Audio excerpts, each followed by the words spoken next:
नमस्ते, मैं मंजू पांडे अपने YouTube चैनल मंजू पांडे भजन गीत में आप लोगों का स्वागत करती हूँ।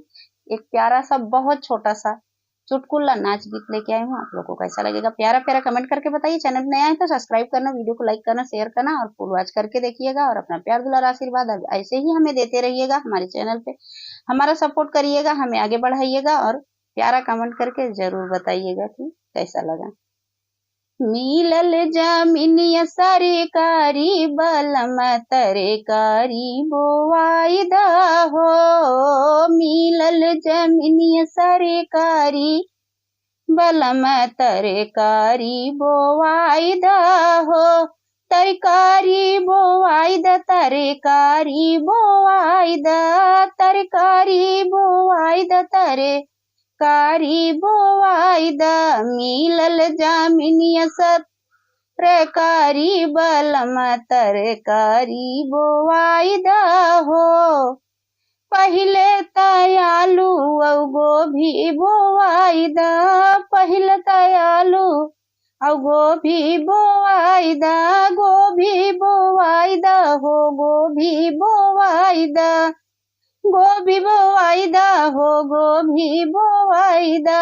आधा रखब पलिहरी बलम तरे कारी बोवाइदा हो।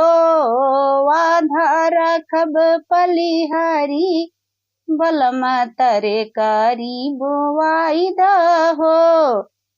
मिलल जमीनिया सरकारी बलम तरकारी बोवाइदा हो।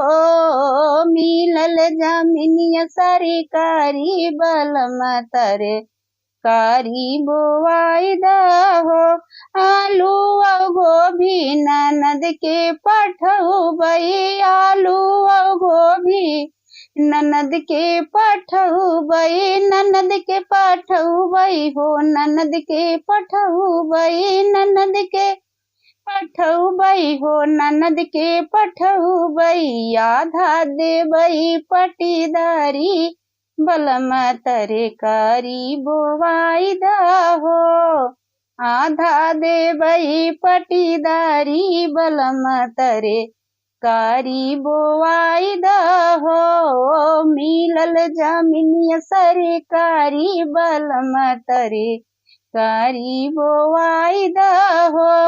आलू और गोभी ननद हमरे खाई है, आलू और गोभी ननद हमरे खाई है, ननद हमरे खाई है, ननद हमरे खाई है, ननद हमरे खाई है, ननद हमरे खाई है। भैया के देई है निशानी बलम तरकारी बोवाइदा हो। भैया के देई है निशानी बलम तरकारी बोवाइदा हो। मिलल जमीनिया सरकारी बलम तरकारी बोवाइदा हो। मिलल जमीनिया सरकारी बलम तरकारी बोवाइदा हो।